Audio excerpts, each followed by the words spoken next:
Hey, hello, anybody who's here?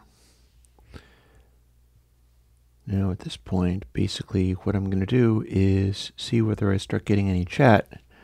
We're trying a new thing.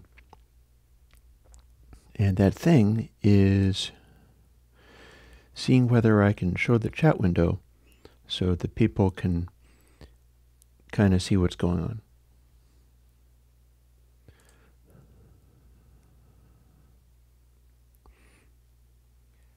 Hello. I think my mic is very loud.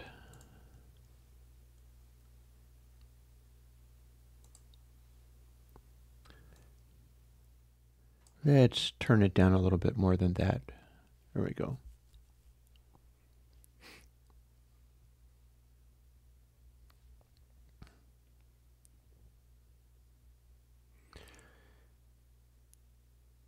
So here we are, and allow me to fiddle with some of this a little more. Hello, whoever it is that has just turned up. I am just going to try to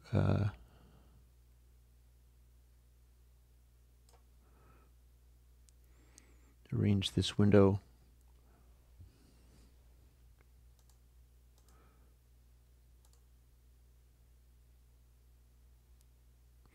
Wouldn't it be funny if this time nobody shows up and then I don't need to use the window? Anywho.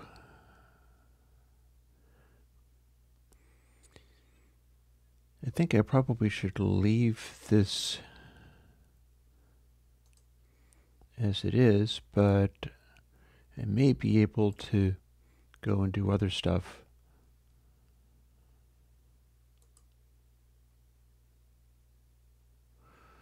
We shall find out.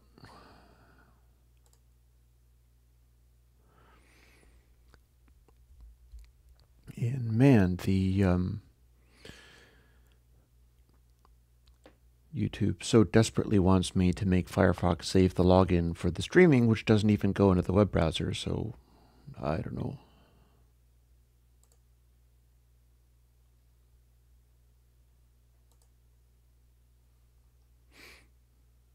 shall find out.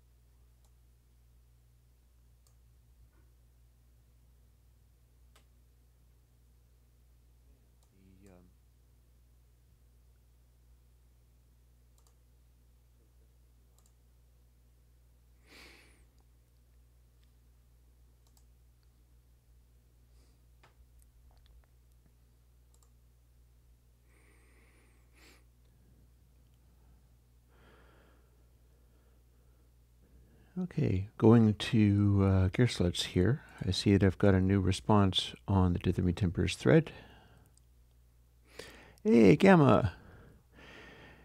You are quite welcome. I was quite happy to get the idea for it, honestly.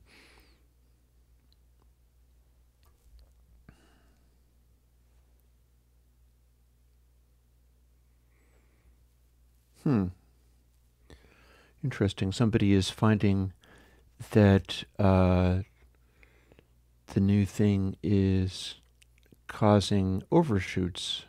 Well, I might say, why are you using, it's V4 in Gier, or Vanger, says, I can't use it for my loud music as it causes overshoots of up to 1.2 or 1.5 dB or so, with limiters on the mastering slammed to 0 dB. I guess that is a side effect of it being a filter. And I'm not sure if I have a solution for that. It does seem kind of weird. Hey, Tony, you made it. It does seem kind of weird that the dither behavior of trimming everything down to the smallest amount is causing those big overshoots. And I'm also a little puzzled as to whether or not just another dither is doing the same thing. But, yeah,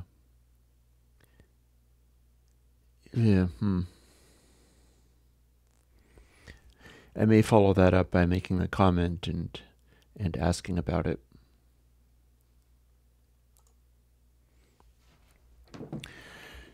But yeah, so we have the new live streaming in which you can actually see the chat as well as reading the chat when YouTube gets around to posting it. So hopefully this will be a little bit more of a dynamic interaction than I had before, and I'll be...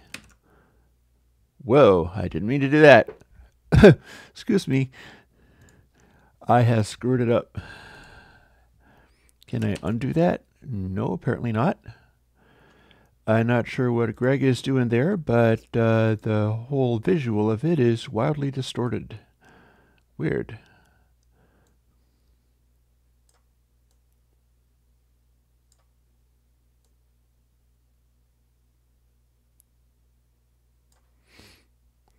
Yeah, I thought I could make that safe by hitting a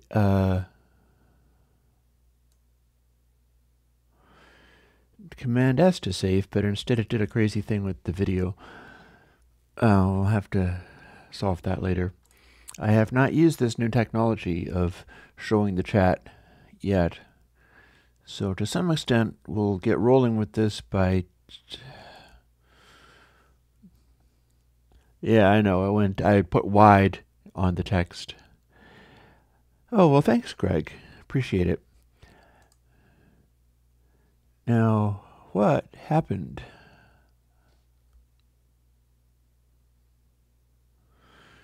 I've got a scene selector, and the docks and the toolbars, and all of this.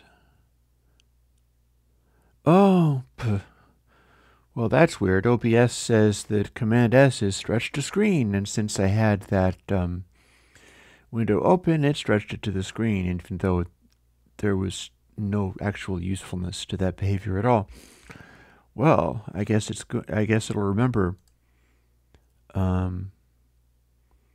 what it is I'm doing without saving,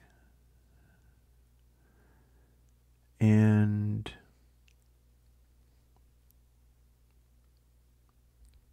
I can't make any new profiles.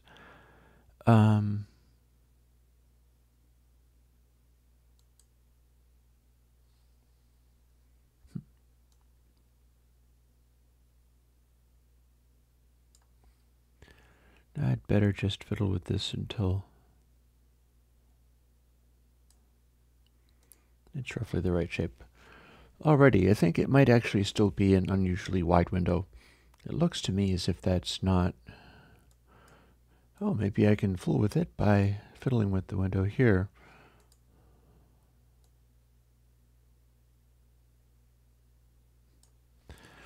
Let's not worry about it. I'll solve this later. So, hey, I can't guarantee that I'm going to be inventing a new plugin today. Oh, Tony said, well, actually, I don't need to tell people what Tony said because you can see for yourself on the sidebar, which I put in. Cool. On the other hand, I'm not terribly surprised that wide would sound good on that for a couple of reasons. One of them is the distorting side channel and causing it to become wider. There's actually a possibility for an improvement on wide.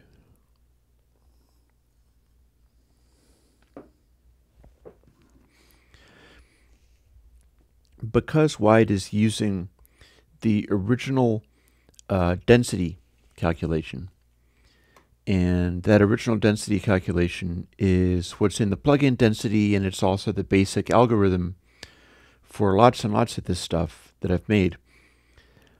But by the same token, density, here I'll use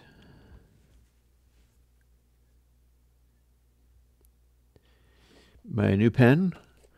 Withdrawing this, you can actually see more easily the stuff that I draw. So supposing you have a waveform that's supposed to be linear, and what density does is kind of like this. It puts a saturation on things so that as the level goes up,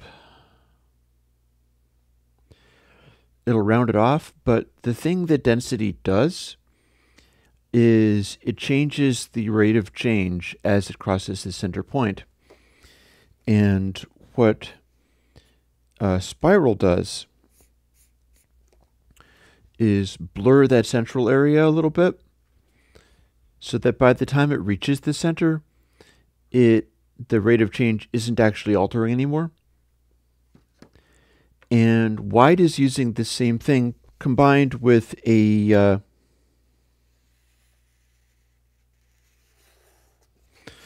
sort of inverse shape.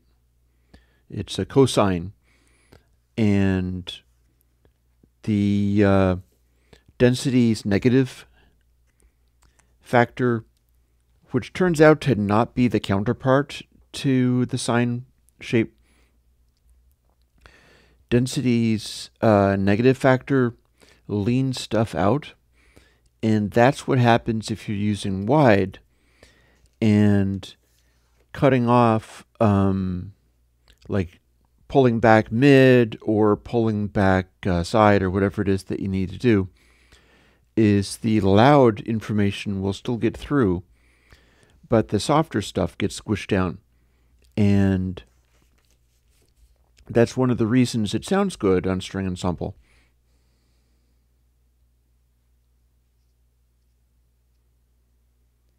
You mean in wide? It's like extra control for wide doesn't divide things into frequency ranges. So I have no individual control over the frequency ranges in wide. Which is not to say you couldn't do that. You could have frequency ranges in either the mid or the side, but wide as it stands doesn't divvy it up that way. Hey, Edward Rykov. Cool. I'm glad to see that that's working out. If I'm not mistaken, you can also get results out of Atmosphere, which has a similar effect. So, Tony, do you mean doing a separate wide and calling it wider? I mean, I've got a backlog of stuff that's coming out, and I'll be coming out with it all, at my earliest, in my copious free time. Although, granted, I'm hanging out talking to you folks, so I have a certain amount of free time. Some of my copious free time I need to spend drinking coffee and chilling out. Fritz, hi. Leveler with a target. Well,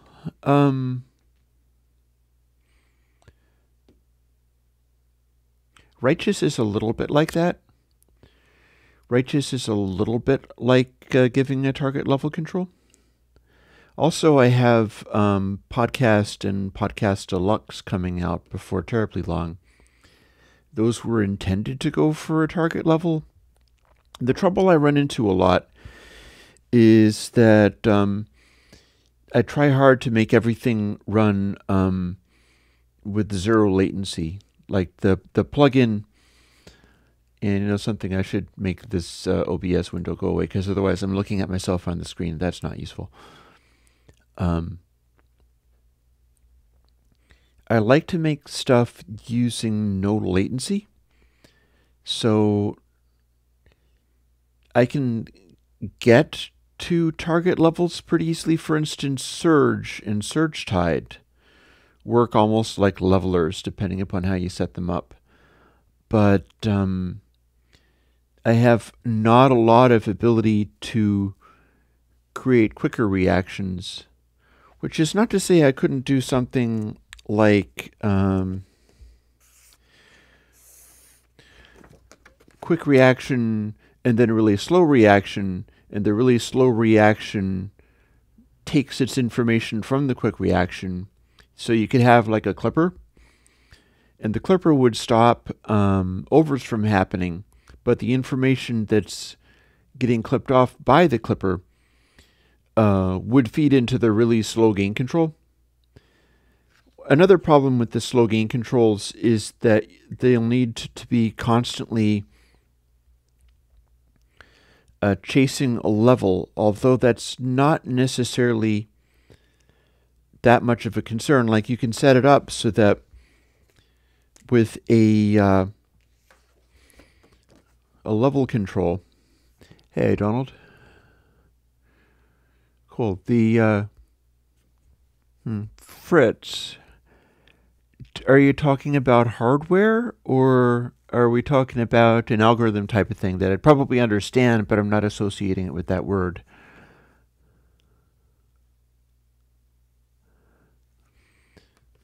What I'm thinking of is you can define, say, it's not that hard to analyze a voice, and say your voice is going to typically be around this range. So what you can do is watch for most of your energy being at a certain level and kind of bring the signal up if the energy is mostly taking up a smaller level. So there are a number of possibilities. I think I've explored some of them in podcasts, but I don't remember the details of the algorithm. The idea is that I'm going to go through several pieces of paper, scribbling all over them like this. And I won't really want to use up this. This is a fancy pen. This is from a convention that I went to once called Webcomics Weekend. And it's pretty cool. It's a souvenir. But if you were doing a signal and the signal is pretty much all hanging out like this, you can make it so that the correction you get is either when the signal is high, like here, I'll draw one of these. You could make it so that you have very little correction at 0, but then as the signal starts to come up, around here you have more of a amplify it, and then as you start getting overs, it would start correcting the level so that it would end up wanting to be like yay big. But the parts that are crossing 0 aren't actually applying a change to the audio, and the center point would be around here, so that anything above this point would start turning things down rather sharply, so that you wouldn't be able to go above this amount. You might even have a distortion of some kind, so that as you clipped, the stuff that it was clipping would be also turning down the gain control. But the gain control only gets turned up once it's raised to a certain amount. Silences don't make the level go whoosh up. Only talking would, and you could have that happen a lot more slowly. You could have that take a much longer time to kick in. And that would be a approach to a no latency leveler, certainly. I'm still curious as to what Fritz means by the PID controller is, because for all I know, maybe I do know what that is, but I suppose I could do a little quick web search for it. Boop. We'll see what I get.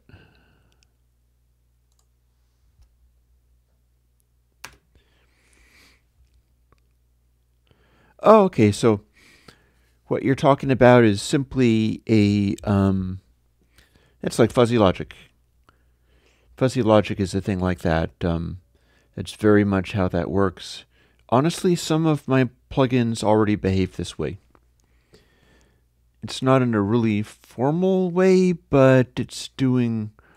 yeah, this is definitely... I wonder whether they've even got it associated with that in their scans.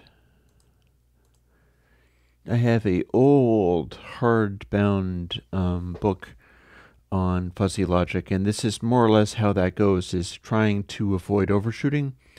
And that is very much what you'd be wanting to do with the wildly fluctuating levels of the microphone input, the volume input.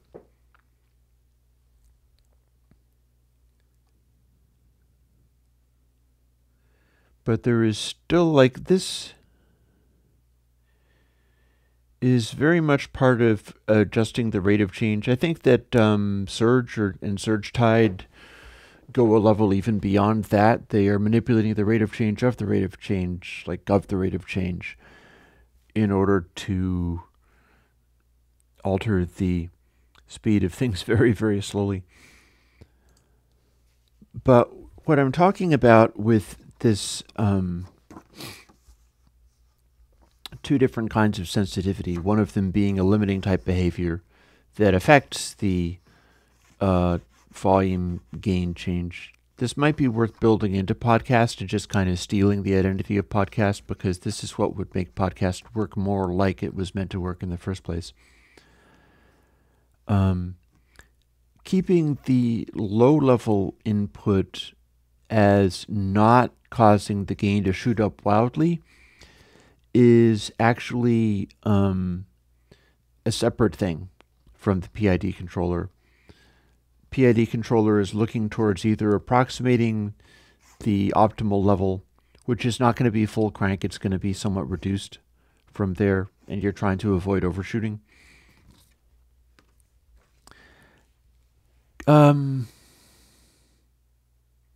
No, because the sidechain input would control the output level. And what we're talking about is adjusting the efficiency of it. Think of it as a cosine sidechain input to the speed control of the device. So if the signal is coming up loud enough that you can assume you're working with a voice sound that is working and correct, assumed to be relatively normal, that's the point where speed starts to ramp up and it'll more quickly get to whatever level you want. But if you have silence, it freezes up completely. It doesn't start ramping up the volume, desperately trying to get the silence to become loud. Instead, it would slow down the speed enormously, and the speed only kicks in when the level is high enough to imply that there is sound being worked on. And this would make something that would completely fail on stuff like drums and so on, because it would be totally incapable of bringing up the drum room. It's boosh, boosh. It would be completely incapable of doing that kind of stuff. It better not imitate sounds too much, or it'll become like there'll be a supercut of Chris making weird noises and faces and things, and that'd be terrible. Maybe it'd be wonderful, I don't know. But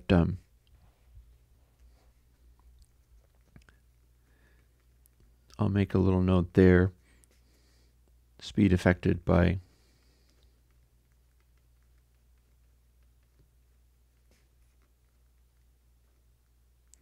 nominal level is how I'll put it.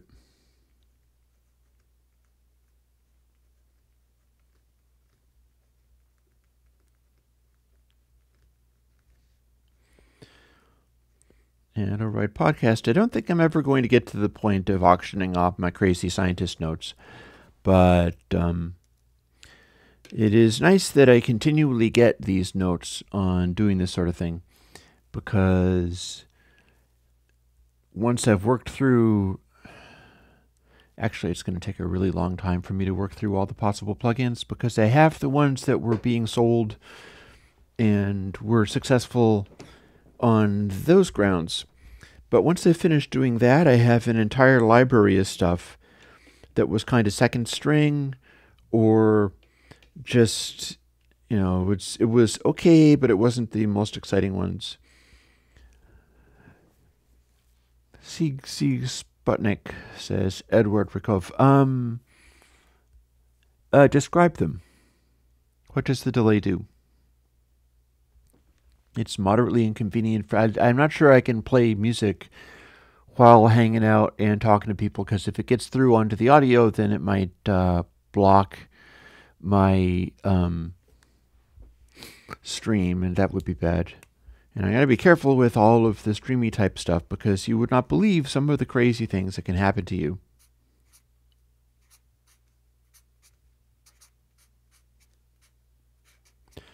For instance, I'm going to have to come up with a new name for this plugin. And you know why?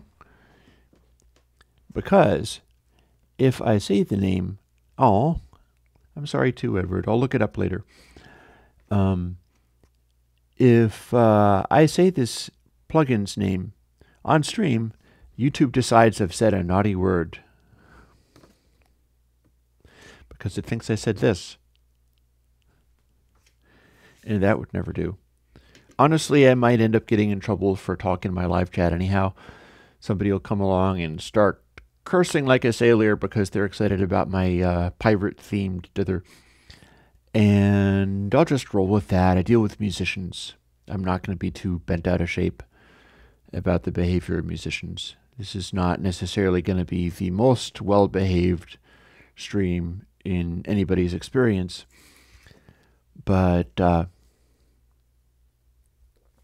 now I'm curious.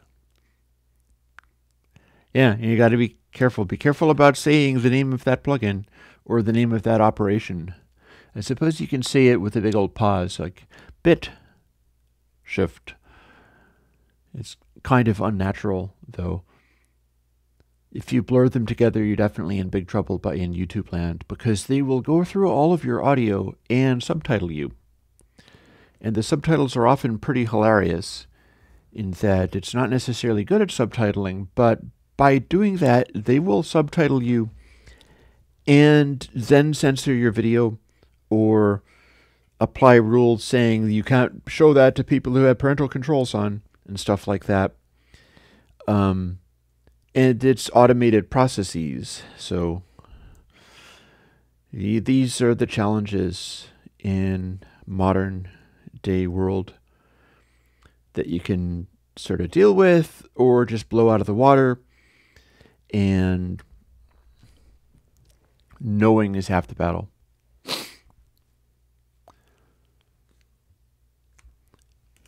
So, I think I can answer this question. Let me fire up my own site. I'm going to answer Gideon's question if I can.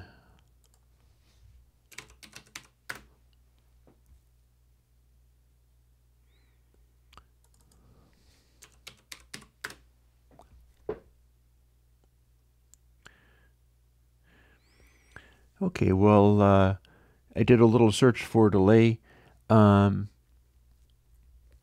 Purist echo is one way that you can have delay. ADT also works as delay, but it's much quicker. And what have I got for delays? I can just scroll down in the entire list, or alternately,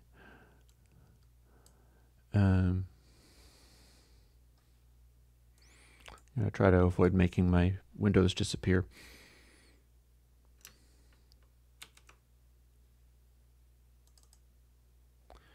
I will go to Air Windows and my new updates folder and launch what.txt. Let's find out whether I can overlay it onto the other window. That'd be amusing. Probably not. Nope.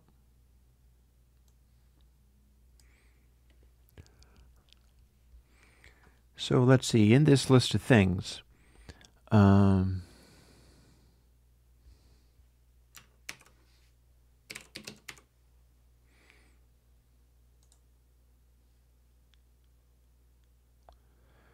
got ADT, I got Ombre, I got Purist Echo. You know, I guess the next delay that comes out is going to be one that's actually pretty soon. In fact, it may be coming out this coming Sunday. and it's my old tape delay. So if you're looking for a delay plugin, then hang in there because I've got one coming out quite soon. Oh, Oversight Entertainment. Somebody is being a little sarcastic, I think. Goodness gracious me. Yeah, well, we got to live with it until somebody changes it. Individually, we are not really in that much of a position to change it, so.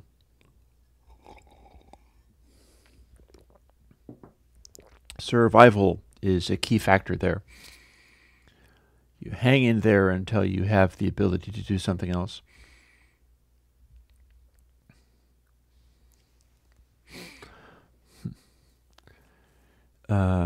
Fritz was asking, how does Righteous 4 work? I should try to take a little whack at that, although maybe I'm not going to be drawing pictures on everything. My paper is getting kind of busy. I'll make notes on stuff if I maybe have ideas for future plugins and things like that. I'll go and look and find out whether podcast is doing the thing that I think it might be doing. Righteous does a number of things. It's based on an older plugin that I had that I can still put out for completists purposes called Shortbus. And what that did, if I remember correctly, I am going to have to use the mark for this. Suppose you have like a signal. And the signal is going off into the positive realm. And you've got a nice, soft, gentle distort, meaning that you can get a little more gain out of it because it's going to progressively clip the high frequency stuff. And this is, of course, the density plugin, or you could have it be Spiral, because Spiral is the density plugin, but it smooths out the middle crossing zone. One of the key things that Righteous does is it is going to keep an eye out for this information, this distorted off information. It'll track what's being clipped off, and it is going to take that and apply second harmonic to try to offset the whole waveform a little bit in this direction. It's going to try to retain some of the clipped off stuff, apply second harmonic, which I think I'm doing the way that the Pafnutty plugin uses. That's coming out too, not right away.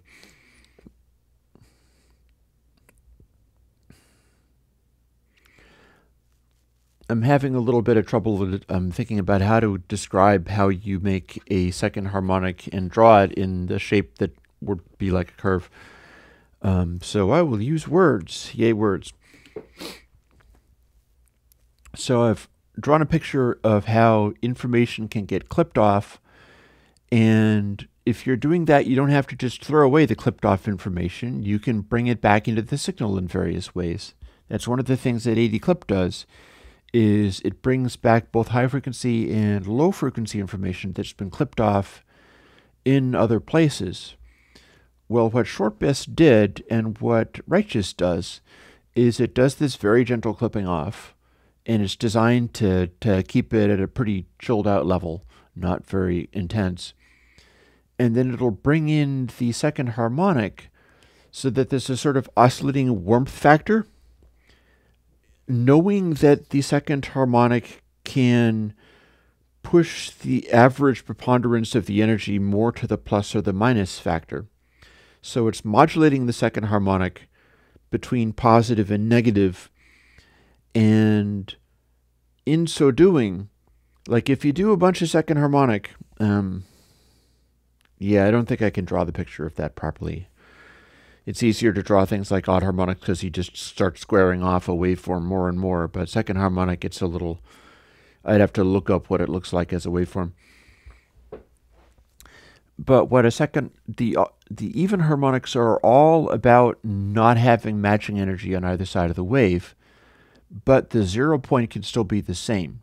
This is not about just putting a bunch of DC energy in, because if you do that, that's sort of the similar problem that I ran into with console 5 of just having the DC energy sneaking in there and that causing problems. There's problems in editing, which if you edit it, you can get a click. And there's problems with if you have DC energy lingering around, it can hurt your subwoofers. You know, digital is quite happy to put like straight DC energy through into your amplifier, but if your whole signal chain is DC capable, then you just blow up your speaker by holding it over here. You know, it pushes out and stays there for half an hour and then it burns up. So the idea of using second harmonic to sort of offset energy, have some of the energy be more over this way and then some of the energy be less down this way, means you can modulate the signal going through in this way that people hear as warmth and don't hear very clearly. It's hard to hear second harmonic very clearly. You can put a lot of it in and not have it be super obvious. But it's retaining what's clipped off in terms of lows. So short bus and righteous have a tendency to retain sort of bass type information and warmth and stuff if it's part of what's getting clipped off. And then the rest of righteous is that since it can clip off peaks, but it's also got a degree of, I'm trying to remember exactly how I implemented this, because I hesitate to say that it is a compressor, because it's not quite like that, but it does have the ability to soak up some energy. So what you get is a scenario where you mix into it and it will have a kind of sweet spot. It'll be calibrated so that most of what you put in is going to hover around a particular RMS level. And that's designed to be less than people usually use for like 1990s and 2000s mastering, which of course is insanely loud. There's two different factors there. One of them is the ability to sort of dial back and saturate up levels to make them sit in a particular range. And then there's also an 80 clip level. Let's see, I'm trying to remember now exactly how this works. Essentially, the saturation stuff applies to RMS loudness, to average loudness. But righteous very specifically has the capacity to let through peaks that are way higher than this average level. It only reacts to the most average of levels, but the individual peaks get let through almost unstopped, and then there's an 80 clip-like behavior which will cut those off, but without engaging with the overall saturation effect. The idea is to make it so that it's hovering at around the same RMS level, but allowing a bunch of peaks to come through. And you want to optimize for having more peak energy rather than less. And then to top it off, it has not just another dither built into it, so that it is a complete output stage. Oh, Edward says, I like your microphone. Yeah, isn't it cool? This is something that I built, essentially. I'll tell you how it's done, too. It is a horrible, cheesy, and not nearly long enough iPhone-style jack, which plugs into the iMac that I have here, because that has the capacity to plug these types of You know, it's a shame that they got rid of headphone jacks because they did such useful things with them. You can plug a microphone into it and power an element as long as it has the right resistance on it. So the wires go up to the jack. I don't remember exactly how it... Yeah, it's got the colored wires in there. And it goes outwards along basically just a little piece of steel wire here. Hey Fritz, I'll catch you later. And the microphone element here is actually from a Rode video mic. This is a large diaphragm element. Not huge diaphragm, not like a studio mic would be, but it's a larger diaphragm than the tiny little electret mics that you normally get, and it is cardioid. And it's pointing at me. And then the little fluff that you can plainly hear as I play with it. Hey, ADMSR. The little fluff there is what's called the dead stock windcat. It's not just about being Christmassy, it's also about cutting pops and those kinds of noises. You can do that with a like stretched pop filter, but you can also do the same thing with basically fake fur in a little sock. The thing about the fake fur in a little sock approach is that it's going to cut down high frequencies, but if you have a condenser mic, that might be fine. I mean, I know that there's folks who are doing pop recordings and they have to work incredibly hard to have all of the detail of the microphone to go through to the final output so that the singer sounds as if they're half an inch from your ear. But if you're doing just recording of stuff, then, you know, like me talking on my videos and things, we don't necessarily want that horrible, like microscopic countryman mic type thing where they've got it set up maybe going into the wrong preamplifier and you're hearing all the person's mouth noises and it just makes you insane. I don't like the sound of those things, and having a larger diaphragm microphone helps with that. And having the windsock on there also helps in the sense that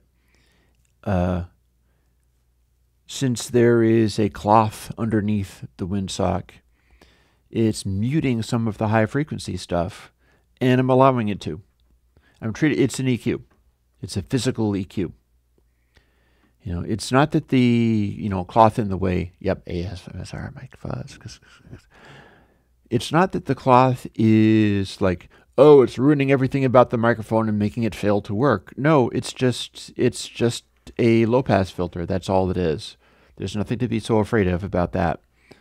And if the roll-off that you're getting from having layers of fuzz or having your hand in the way, for instance, if the roll-off from that is not obtrusive, then you just sort of roll with it. For similar reasons, for a while there, I was using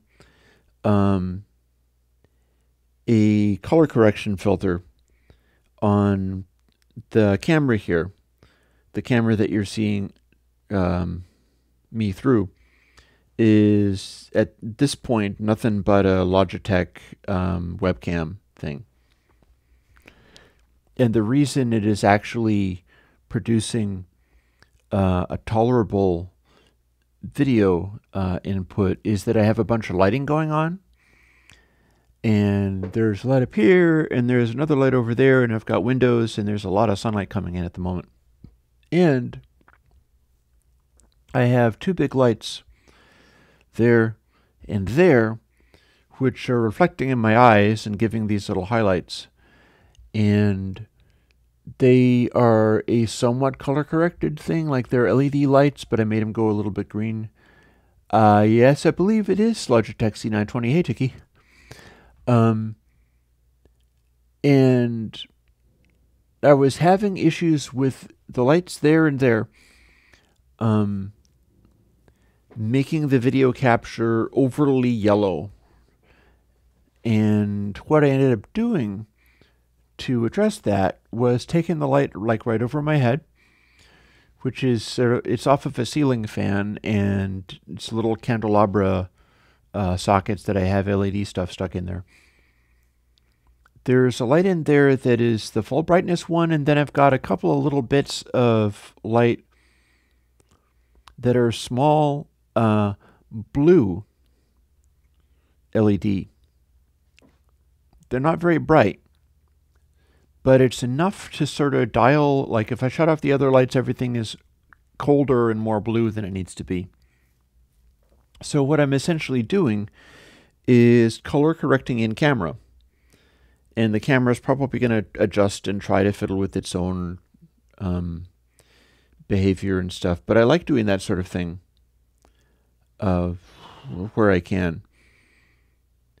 And it's not dissimilar with putting this kind of windsock on the microphone. If I feel like I don't need it to be super, super bright like an electret condenser microphone right next to your mouth, I can back it off a little bit using just a physical answer. So, Tiki, am I talking about modeling converters from a question from... yes, I see now. If old vintage converters can be modeled to make a DAW sound like an MPC. You know, I tried to do that. That was what ESP was. And people told me, this sounds really cool, and it doesn't sound anything like a MPC. Actually, I'm not sure if it is MPC that I went for. I think I was going for an Akai. I've done several things like that. So far, I have not successfully gotten anything to literally sound like a converter, but I get asked to do things like, please give me a plugin that has just a subtle digital, subtle old school digital quality going on.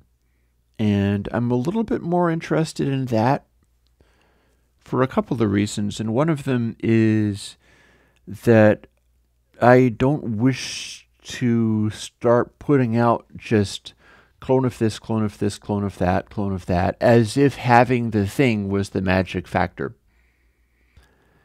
And that's worth a little discussing. Like, if you're talking about, say, some of the old Akai groove boxes and things like that, you're talking about old school digital. Sometimes you're talking about things like I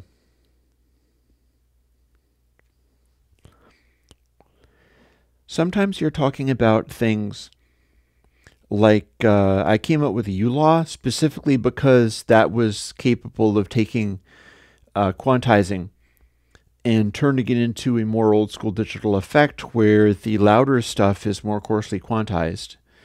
Yeah, it was a pretty successful thing and something that I can include in upcoming plugins if I choose to do that. But, you know, your old school digital could involve, like I've got some Effectron delays here.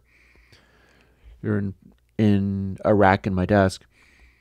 At some point, I might even end up taking off the camera and like craning it about for people to gawk at the various stuff. If I ever do a show and tell you all of the things that you can see in the room, then I would be doing that.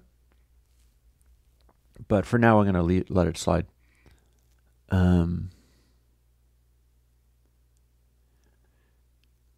That old school stuff will have things like with the Effectrons, that's not even PCM digital. Effectrons run in a sort of slow motion DSD. They're remembering only the change in direction that the signal has, but they're not quantizing to a specific level. And I would love to see people start doing that as Eurorack modules. It's making me crazy that I can't get like DIY Eurorack designs that use what's very accessible now in terms of the computing and the throwing bits and stuff around, but that you could build your own I think sigma delta is what that's described as. You should be able to build your own DSD style 1-bit digital capture and playback, and be able to do delays much like the Effectron does. Because what the Effectron is doing is it's capturing and then it has the playback, but then there is a time delay on the samples that are being used, and that's all you need. Like, the feedback for the Effectron is in analog. The pitch change is just changing the sample rate as you go, and there is a sort of pitch bender in there that allows you to put a LFO on it, and all that's doing is modulating the sample rate. And there's a limiter, which is part of the sound of the device. But most of how that works is not sophisticated, and it does not involve difficult delta sigma calculations. It's only a capture stuff and then spit it back out with some other stuff going on. And with like your old Akai samplers and things like that, part of the sound is not sampling at such a high rate, and that's very possible to do, but that can also be done by like throwing an average on things or whatever. Part of that is the grittiness of the low sampling rate. That has a very clear effect. But you don't have to treat it like, hey, gross abuser, and thank you. You don't have to treat it like it's a magical device. Instead, what you have to do is work out what about that device is doing the desirable thing. Maybe it's using U-law encoding on the sampling so that you've got detail at quiet noises and then a much coarser quantization at loud noises. And floating point data has a similar effect in that if you're keeping stuff in floating point data, you're getting some quantization with it all the time, but the quantization is coarser the larger the number becomes. And as it becomes a faint, tiny number, the resolution increases and increases as it goes. And that's what causes computer digital audio workstations to have their characteristic sound, is that usually you're dealing, especially with non-sophisticated plugin makers, you're dealing with enormous quantities of calculations going on, typically at around 32 bits floating point. So people will tend to assume that they can do anything they want because it's digital and it'll be perfect. And this is not the case. The more calculation you do, the more it kind of erodes stuff away until you wind up with a thin, cardboardy, fake-sounding result. But as far as that old school stuff, like the Akai, the MPC 60, MPC 3000, the last time I was looking into that sort of stuff, I was looking into more of the samplers. And I was thinking that the 60 was very cool and very grainy. And then the next couple of samplers, I think 1000 and 2000, had their own kind of cool, like that was the sound of a KLF White Room and some older stuff like that, where it's a very distinctive kind of old Akai sound, but not that old that it was the 60. And one of the things I like with using things like that is that a lot of the time, people making music in that way were using multiple instruments that were being triggered off of the same sort of electronic system. Like in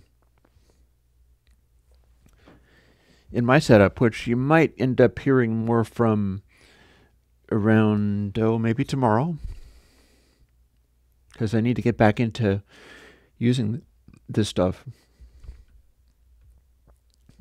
I've built most of the system off of, see the little wooden box there? It says 1, 2, 3, 4, 5, and it has some knobs on it.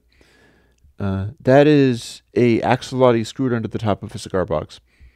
and I've got wires running from its printed circuit board parts to those jacks, and those jacks work as input, or in the case of 4 and 5, output jacks for modular voltages.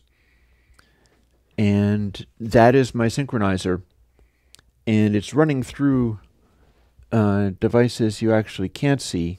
It's a MIDI splitter that's a 1-to-4 splitter. And that's, in some cases, it's being done twice. The whole point of that is to send a MIDI clock that's not actually sending MIDI notes. Instead, it's acting kind of like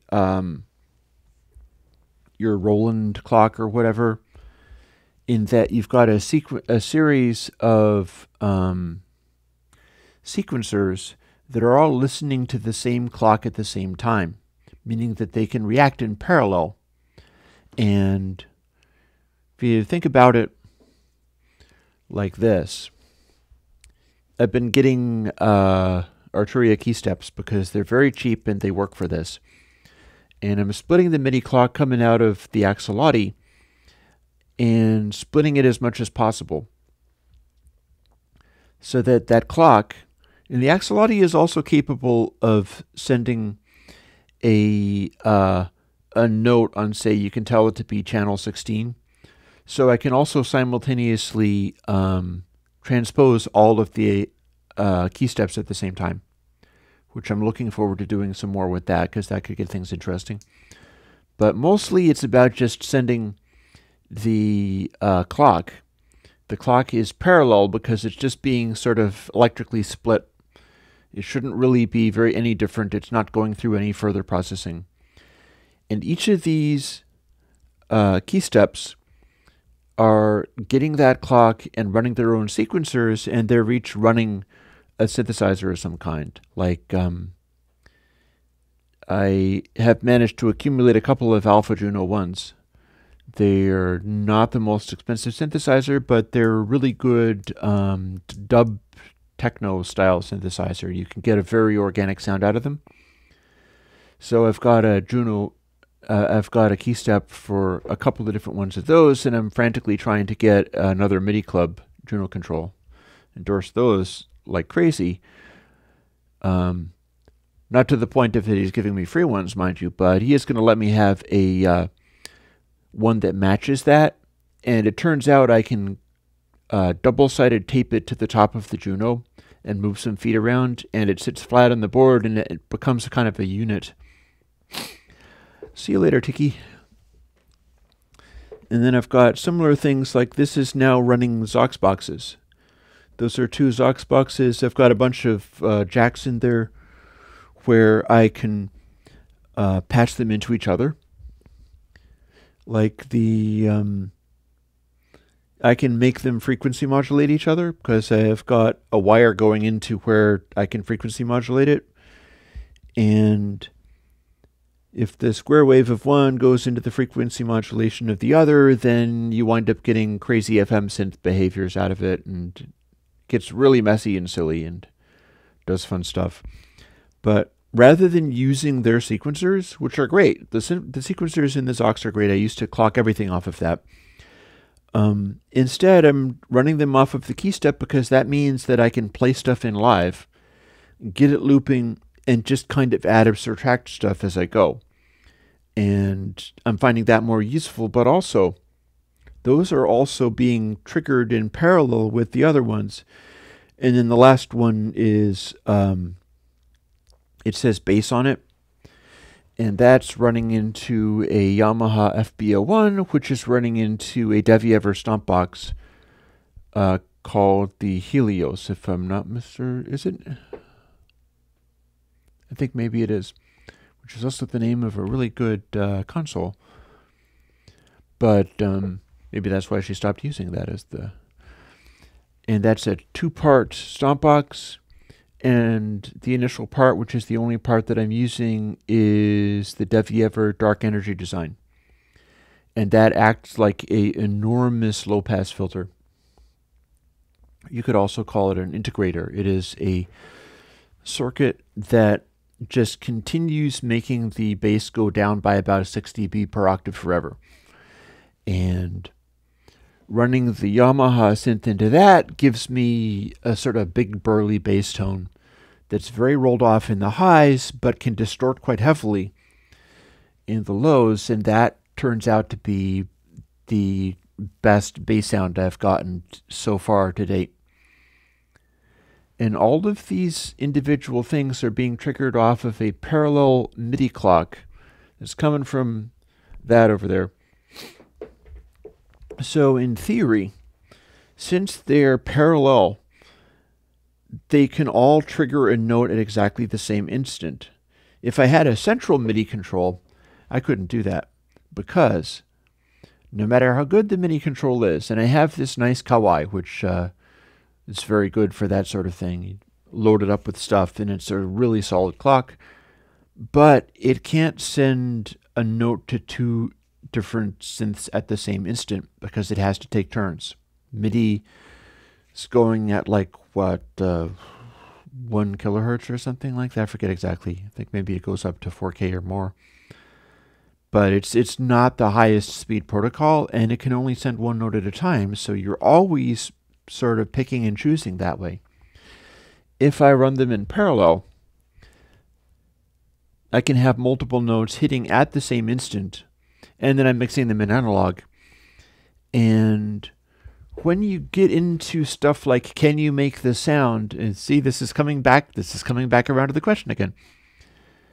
When you get into the can you make a sound like the old MPC 60, sometimes what people are asking is, how can I make music that is as effective as the stuff that I used to hear coming off of that? And it's not necessarily going to be the same trying to do it inside your DAW. There might be another way of putting things together, and it might not be simply about getting a plugin that claims that it's going to be an MPC 60 or whatever. So yeah, where I'm at with that type of stuff at the moment is very much not using anything MIDI as a master. MIDI things have to run their own sequencers and be triggered by just MIDI clock, and the clock has to be electrically split from a central clock. And all of the MIDI sequencers need to be sending notes in parallel with each other. I mean, granted, with like the nice thing about key steps is that you can sequence chords. So if it's going along and it's doing a 64-step sequence, letting you put in a note here and there, you can also hit a chord, boop, and it'll send that chord, but it's still sending it in MIDI, so it's still sending the notes one at a time. It's just that if you don't have the entire mix running through one MIDI pipe, that 3 notes and maybe 3 notes from something else and so on and so forth, you can get away with it. You know, you're sending those 3 notes, they're going one at a time, but then another one is also being triggered at the same instant, and it's going in parallel, and then you've got something over here that's triggering a note, and so on and so forth. And I think that is how you wind up getting sort of old school groove, especially when you're running it into analog mixing. And I have plans to try to build my own rack-mounted mixer, especially since a lot of the stuff that I do with the mixer that I've got, I'm essentially running the channels flat. I've got this Roland. It has a really nice sound for a lot of the things that it does, but I could do better. Just not necessarily with a modern day mixer. The Roland is essentially a line mixer, and there's a certain crudity to it that gives rise to decent sounds, but if I built something from scratch, I could do better than that still.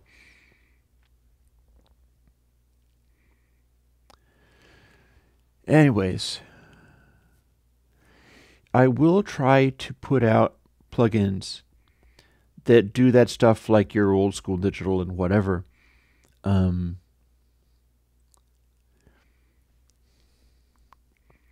Hey, Gamma. Yeah, I think I'll try to do a music session tomorrow. It's been such a long time.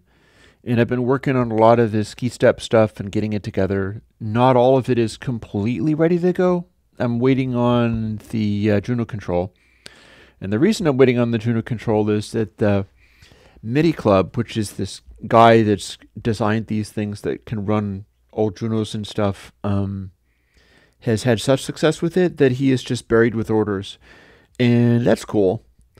I mean, I'm sad that I haven't gotten my order faster, but he is apparently doing super well, and very rightly so. Like this plastic one that's kind of cheesy, but it works with my setup. That's okay. But since he had trouble, and this is his public statements on Facebook and stuff, so I'm not talking out of school. He had trouble keeping up with the case manufacturing because he had to get different bits from different places, like plastic from here and that from there and so on and so forth. And the sticker that covers up the plastic on the top is from yet another supplier. And so he ended up finding it problematic to keep that case stuff in stock. And I'm apparently getting a factory second as far as the plastic cases are concerned, but the guy from MIDI Club who has made the Juno control is coming out with a entirely separate case that is a metal case and looks way slicker than the one that I've got. Mind you, I'm getting another one to match it because the thing about that is it might look kind of cheesy, but it actually fits onto the top of the key step perfectly. So I just like that, and I'm happy to have it be that way. And it doesn't need to like defeat hum or anything like that because it's doing only MIDI. It's just a MIDI computer. But his new cases, and I guess this is one of the reasons why he's so busy filling orders, is because the cases he's working on or working with currently are these really slick metal cases that it's going to be the same size because he's working on the same circuit board and stuff, but it just looks way cooler and more professional. If anything, I'm going to be liking having the plastic cases because it's kind of like retro coolness, like, wow, this is the first gen. This is back when he was using plastic stuff. But honestly, if you were going for getting them from scratch, I think he's probably running a higher price just because the case is that much better and it's more expensive to get custom-made metal cases than to get somebody to extrude you plastic stuff or whatever.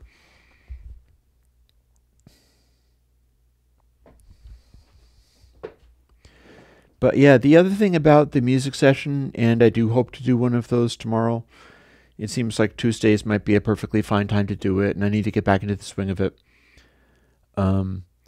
That's going to be completely different from this because Monday is me chattering away and answering everybody's questions, whereas I've never done that with the music streams. I can sometimes see what people say on a music stream if I have a window open somewhere, and more often I'll just be turned around and I'll be playing something, and my attention will be there. So it's much less interactive, but it's much more musical. And I do feel that, especially with the key steps, I can even tell you one of the things that I might get into, probably not, well, I don't know whether it'll be whether it'll be tomorrow. But I've got some notes on these that might interest you as far as one of the musical ideas I've got. The thing that I've been harping around, because I've been trying to talk about this and I'm just, ADD getting distracted by stuff. Music session, those lights, the atmosphere. Actually, it's going to look like this, and I'll tell you why. Because I'll be doing a music session at 11 o'clock in the morning. Yeah, so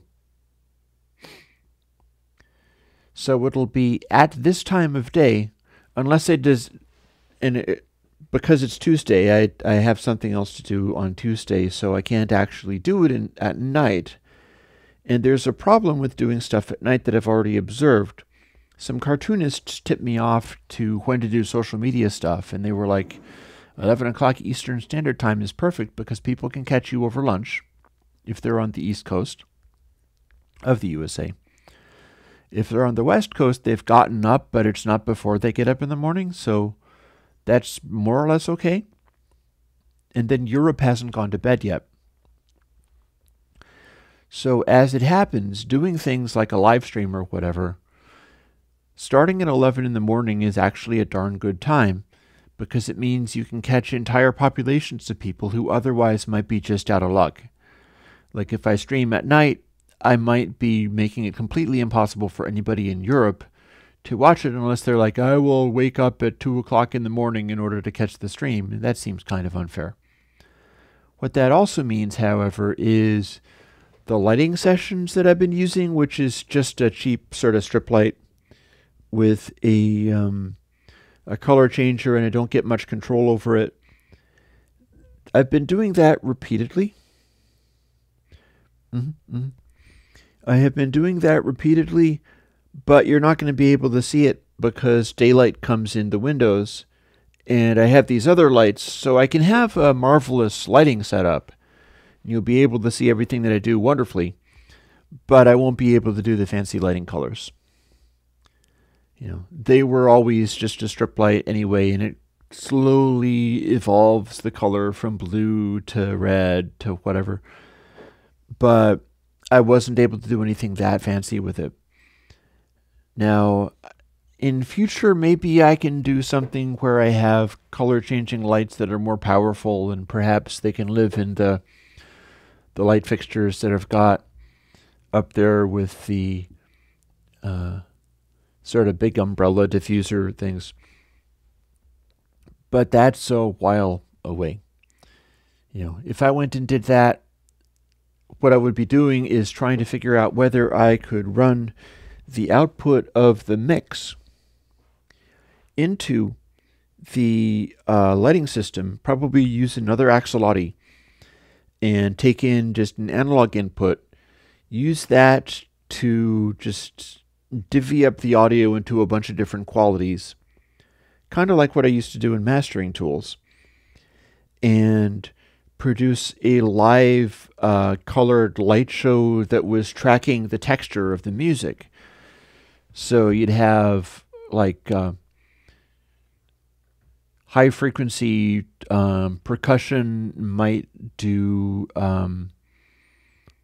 white flashy stuff, although that could be bad, so I might not want to do that. Deep, warm, bassy things might be a blue or purple wash or so on. And as stuff would get more fired up, you'd start seeing other colors coming through. And that I'd have to put some thought into coming up with how to make that work. There are possibilities to doing more interesting lighting stuff. I'm just not there yet. So I can be pretty sure that going forwards, the music sessions are going to look like this. And I won't have the headphones on. I may have really cool glasses on. I have a set of sunglass style glasses. And that would be if I wanted to have this lighting going on, but also wanted to not be blinded by everything. And I'd be just getting all of this stuff going and making music on it. Now, I was going to tell you something about what I'm doing with the key steps. I've got the channels of the key step set up like this. Mode, because it's a sequence in an ARP mode, and you got 1 through 8. The arpeggio, it tells you what the arpeggios do. The sequence is you've got 8 banks. And each of those banks, hey Andre, I'm doing all right. Each of the banks in the key step lets you have up to 64 notes. So what I like doing is setting them up as blanks and then just turning on append and overlaying stuff onto them and holding down the rest if I want to blank anything out. That works out pretty good. So of the 8 tracks, track 1 and 2 are each 16 steps. So if I have them going at about a 16th note rate, they're going to react about the same as like the Tans mouse or whatever. 1, 2, 3, 4, 5, 6, 7, 8, 9, 10, 11, 12, 16. And it'll make a sort of techno-y, loopy kind of thing where I can quickly get something going that's just cycling. Then options 3 and 4 are 32-step, which I might not ever actually use. But it's about just doubling it or using slower speeds. Like instead of 16ths, if I go with 8ths or quarters, then I can go to a specific length using that, as long as I think about it while I'm doing it and can do the math. I did a whole reference on paper about various ways that I could do the math, and maybe I've got that handy. Just a second.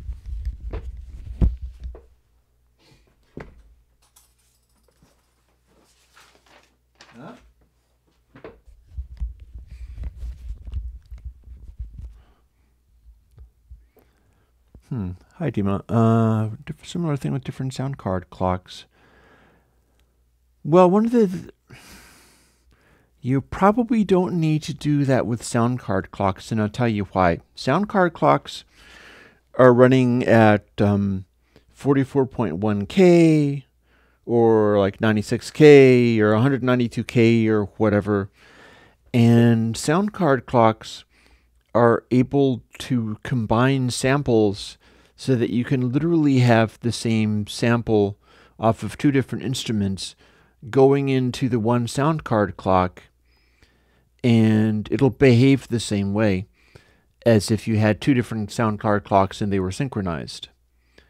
So you're not paying a penalty for trying to run multiple things through a single sound card, because A, it's going so fast, and B, you can add the stuff up.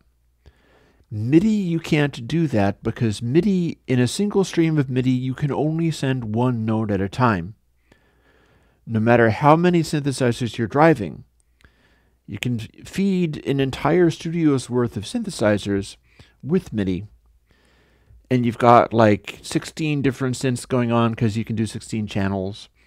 And you've got 16 different synths and they're each playing a 3-note chord, and it goes BOOM all in the same instant. At which point, calculator, 16, 3.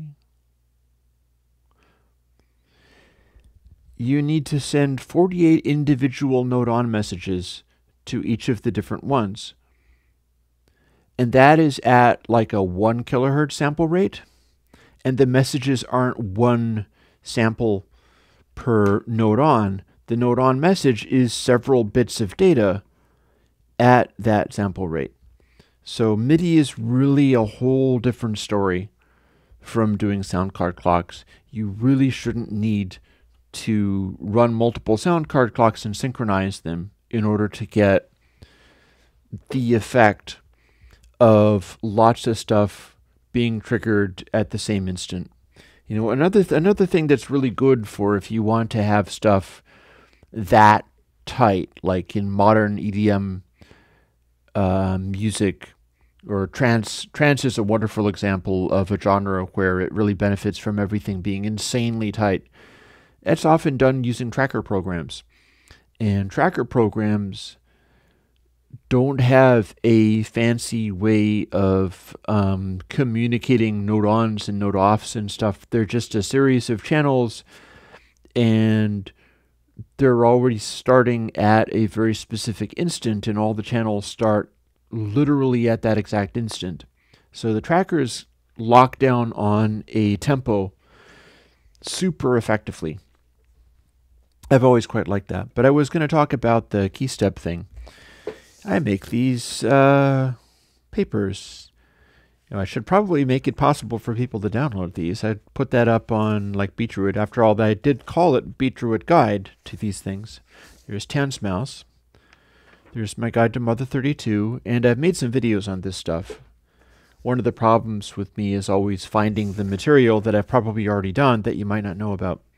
There's Zoxbox, and it's a lot about programming the Zoxbox's sequencer, which people don't necessarily know how to do, but it's a good thing if you can. Here, let me talk to Dimar a little bit more. So, the situation when in the concert the instrument is going through PCs. You know, I am not sure it necessarily are you talking about using multiple virtual instruments, each of which are being run on an individual PC?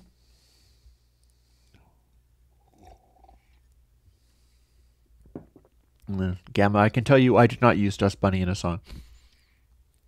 It was a silly accident that people decided that they liked, and so I put it out.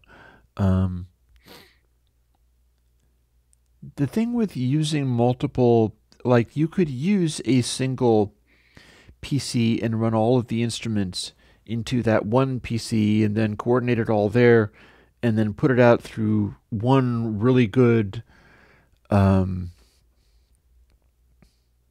DAC, digital to analog converter. I see. Well, the thing to worry about with that scenario is latency and challenging the computer too much.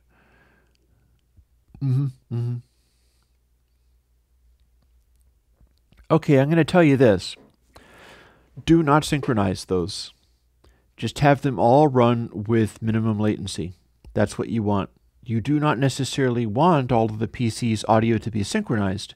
What you want is for each of the PCs, and you're talking about every PC, so you're talking about distinct separate ones for each category. Like you've got a PC and that's your guitar setup. And then you've got drums, and drums are maybe taken in MIDI, and you're running that, and your latency is 64 samples, I take it? And your vocals are also running into a PC, and you're processing those with samples. And so basically, rather than using a recording desk, what you're using is a pile of computers that are all running in parallel, and they're all taking in audio and then putting out audio in parallel. I assume that's what you mean, rather than trying to send it digitally to some central computer, which would probably be a bad idea and not what you want. I'm not sure whether you're going to need a lot of memory. I am sure that if you do that, probably your best bet is to run those computers separately. Don't worry about synchronizing them. Mix them in analog. Have them go to, either have them all run into their own amplification, which is kind of like the old Grateful Dead giant wall of sound setup. Back in the day, in the mid-70s, the Grateful Dead did an amazing period where they ran a PA system in which every single instrument had its own dedicated amplification.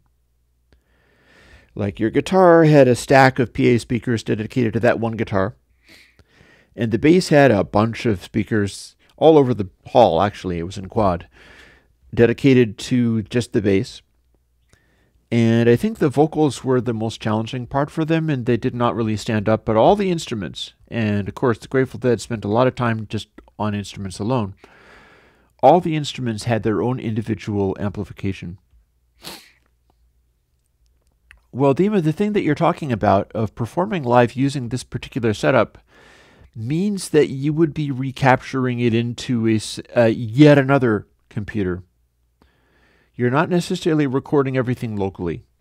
I mean, you could, but I'm not sure that's necessarily optimal for you. What you might want to do is capture the result of your thing.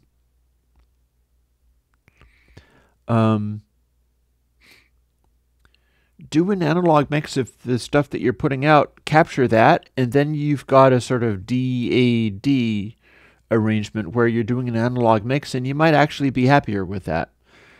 Honestly, there's a lot to be said for doing that kind of thing. And Gamma, how would you honestly rate the first console 1, basically, that I ever did was not bad. Was a little, yeah, and it would record it processed, which is not necessarily a bad thing. The experience of going through a musical performance can be really important. Your performing is going to be affected by the processed sound that you've got. You don't necessarily want to capture the rawest sound for reinventing later. You may very well want to, like the stuff that I'm doing with my live streams is being captured to just 2-channel audio. I'm not trying to capture all of the individual sources as individual digital sources for the purpose of going like, well, this wasn't really good around minute 20, so let me mute just this one instrument. Instead, I'm intentionally rolling with the idea of, try to stay on top of all of the stuff and trust that if things are coming off weird, I'll learn to be able to deal with it on the fly. But that is also what makes music interesting sometimes, is stuff is happening that isn't perfectly in line. It's not processed to like this gray paste of nothingness. Instead, things poke out and you don't necessarily know what to expect. And I think that would be the case with, especially if you're talking about a live scenario where you're running a bunch of instruments through these virtual worlds that can run in parallel. So, you've got, say, synthetic drums, you've got your guitar is, and I don't know what kind of music this is, but it could be literally anything up to and including some really heavy metal. Because, all the way, back beyond like Meshuggah, you've got musicians who are doing guitars very heavily. It's fundamentally guitar-based music, but they are using the digital processing because that has a denseness. Anything like djent is almost just as well. Oh, Gamma, you're quite welcome. I knew immediately I was going to need to show the chat because honestly, it kind of sucked not having the chat there. It felt like one side of a conversation. I don't care if you can see the chat on playback sometimes when you get around to it. It's like, no. The chat needs to be included in the picture. Djent, as a metal genre, lends itself very well to digital modeled guitars because the density and sort of opaqueness of just these extremely heavy, crunchy, chuggy sounds, that is a solid block, a wall of sound that's not so dissimilar to hip-hop using your old Akai samplers, where they're a little darker, they're kind of low bit. There's a density and a solidity to it, an opaqueness that makes it more of a rhythmic element. And it becomes just sort of a presence rather than sitting there fussing over like the tubey warmth of this or that or something. It's like, and that works very well with some genres. So doing that live or doing whatever live with real instruments processed with plugins, you can have those tonalities and then just recapture them. And if you're doing an analog mix of that stuff and then capturing it, first of all, you get to focus on the immediate experience as well as you can. And there's an additional drama to knowing that you need to get it. What you get at the moment is what you're going to get. Focus on that. You're not going to be able to fix it later. That can make it more fun as well as more exciting and more dramatic. But if you're doing a analog mixed capture of it down to just a couple of tracks, the combination of these instruments right down to the individual PCs, the individual computers that are generating the instruments, those can all converge to hit with a very tight resolution. Because here's the other thing about performing live that I don't get to do very much of, but I do it when I have the sequencers going and that I'm improvising on a guitar or a keyboard over them, is there might not be a lot of musicians there, but the computer functions as a musician in that case. And I've got the computers running in parallel, so they're all very synced in with each other. And if you get a band together where you are clicking with the other performers live and in the room, and let's say that maybe you've got some latency, but you learn to sort of adjust with it, and you can sense like my guitar is like 15 feet away, therefore I need to be able to jump on it a little early in order for it to hit at the right moment. You sort of instinctively do that. And that means that your live analog capture could be very, very, very tight, timing-wise. And that's not necessarily going to be the case with overdubbing or messing around with the stuff on the computer. It can be a sort of organic thing that latches on. Like with my setup here, since it's clocked off of the Axolotl, I could tell it to adjust the timing. I could tell it to chase the tempo of something or put in small irregularities. Anything like that. I had thought of taking the trigger outputs of all of these keyboards and running them to one of the inputs, sort of merging them all together, so that the more instruments were making notes, the faster everything would kind of get. It would start creeping up in tempo a little bit if lots of instruments were playing lots of notes. Oh, nice. Well, that's cool. I would imagine, however, that my stuff would work out pretty good for that, so I can't say as I'm terribly surprised. You might not want to use Console 5 for a huge jazz festival, although honestly, I think a lot of speakers would, a lot of amplifiers would tend to reject DC voltage coming out of it. Just be careful about running Console 5 into giant bass bins, because if you have giant bass bins and powerful speakers, you don't want to have unwanted DC bleed. But then, of course, Purist Console won't have that, so that's not a problem.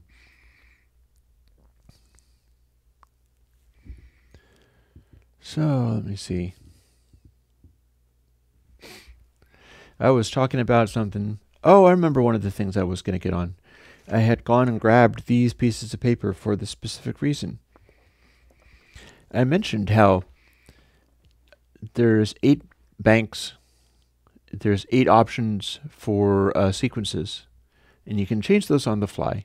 And I got the first 2 being 16-note sequences, and the second 2 are 32-note sequences, and the last 2 are 64-note sequences. I do that by hitting the record and playing a scale like this.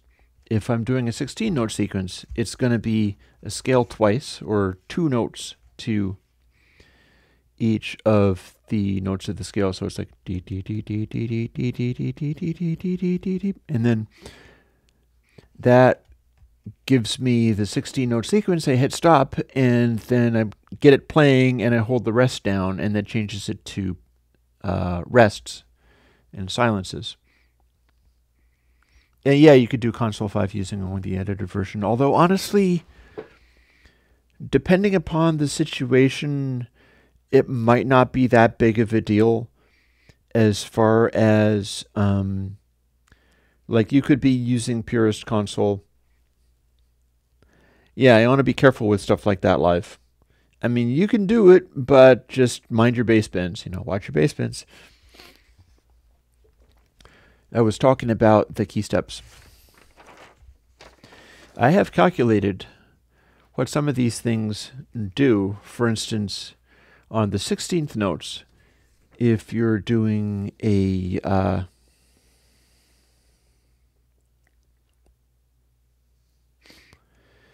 8-note sequence, it'll be half a bar. Or if it's in the 8th note setting, you can have it be exactly 1 bar. But you can combine it with all these different tempos and speeds. Like it'll do a triplet, and you can also tell it to do like 32 notes or 48 notes. And the idea is, you could do, say, 32 notes by playing a simple scale, do, re, mi, sol, la, ti, do. And 32 notes means you'd be playing each of those notes 4 times. And so on. I have some prime number sequences built in there. Like this, my information here is about what conglomerations of these things interact with other conglomerations of things. Like if I have 16 notes in an eighth note sequence, that does 2 bars. Then if I have another key step and I'm telling it to do eighth note triplets and 24 notes, that will also occupy 2 bars. So I can set up polymeters that will take the same space. 48 notes and 16th note triplets. Or I can knowingly do something goofy, like say this is 4 bars and this is 4 bars and this other one over here is quarter note triplets and 56 note sequence, meaning that's 9.333 bars. So you do that and it will pretty much almost never sync up, except for that eventually it will come around again. But you can make these seem very askew. The thing with the prime numbers I've written on here, like that's 59, 61 for the Junos. And the Zox boxes have got 43, 47, and 53.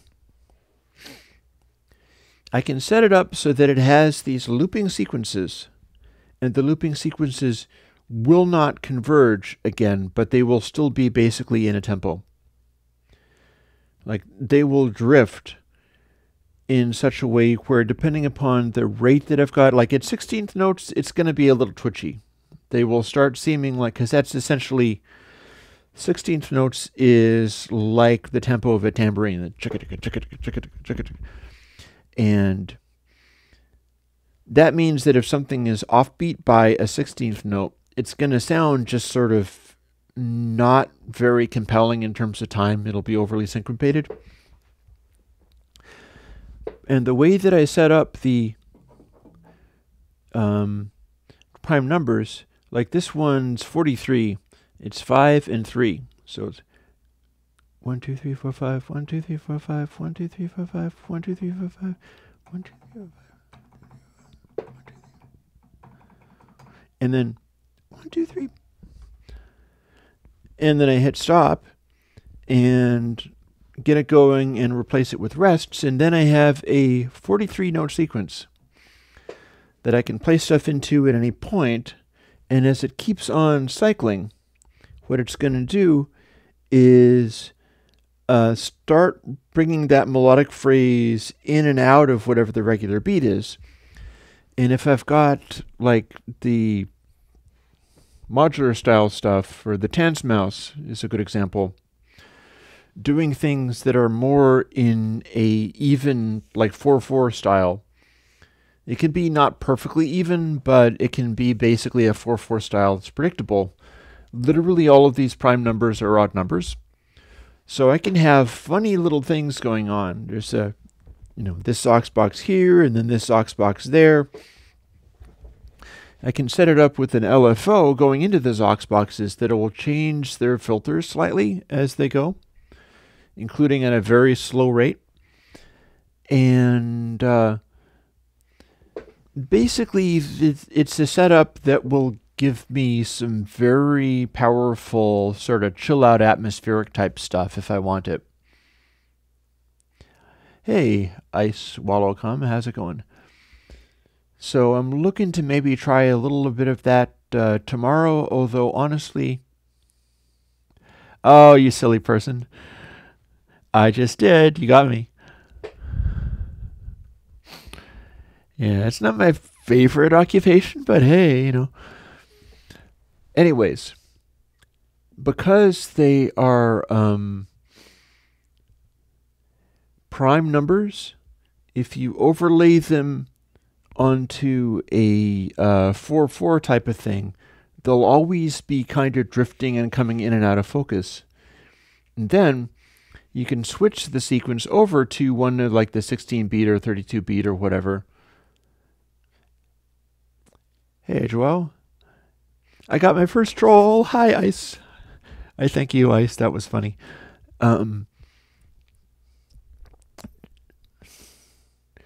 If you're going at some kind of prime number oscillation and you switch it over to one of the more normal sequences, the normal sequence might not be lined up, but that doesn't really matter because you can always just play new stuff into the normal sequence and put new rests into the normal sequence as you go, and then it evolves back into whatever your regular tempo is going to be.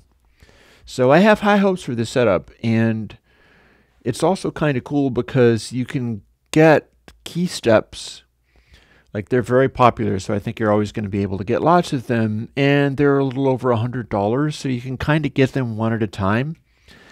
And I feel that there's great possibilities to running just a conglomeration of just accumulate weird synthesizers in various places. Like, if you like the Behringer D, that can very easily be run off of a MIDI channel. So you can run a key step into a Behringer D, and it's quite happy to do that. You can have pawn shop synthesizers, like at least one of the Junos is a pawn shop synthesizer. Or stuff that's obsolete, like the Kurzweil K2600, and that does actually very nice, realistic style sounds, considering, it's not expensive to get anymore. Because it's a giant white elephant that weighs 2 million pounds, and it's a big pain in the butt. But you can run MIDI into it, so you can use a key step to drive it, and since you can power a key step off of parallel MIDI sequencing and parallel MIDI clocking, because each of the key steps does its own sequencing, but they're all responding to the same clock that's being split using, I'm going to take the headphones off so I can show you the secret.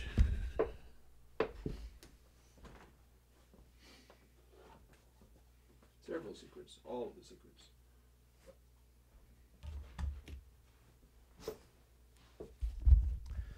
Yeah, so before I tune off for the day, I'll show you all of how this is done. This is a Axolotl experimenter board. Cost you about $70. I swear by these things. It's the coolest thing ever. You have to make your own case for it. You can't get them with cases, and you can't get them with any other arrangements of jacks and things other than this. Like, if you want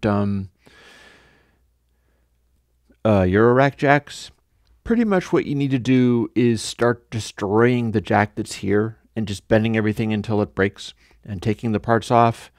And then once you've got all of the metal bits removed, you can maybe try to desolder the bits and put something else in there. But it's not really very convenient to try to remove the jack any other way. You pretty much have to destroy it as you go. Same with stuff like this. If you want to take this off, you should probably destroy it physically, bit by bit. It comes with a tiny little SD card thing, so you can set it up to have a whole bunch of information. However much information fits on your SD card, so you can put samples into it. And it has MIDI in and out, and it's a tiny little computer that is very easily programmed by comparison to how these things usually work. With the program that you run on your computer, it's like a visual programmer where you're dragging nodes and connecting them with little lines and stuff. And I'll probably do live streams about that stuff too at some point. But this is capable of generating your MIDI clock. And what you do is you take the out, and by the way, mine, I have a that's a nano control with the silver face on it. The silver face is just aluminum tape that I stuck onto it. That, or actually maybe it's aluminum foil and spray glue that I took the top off and then made the sober face. How many apples are needed to break Windows? None. Windows breaks itself.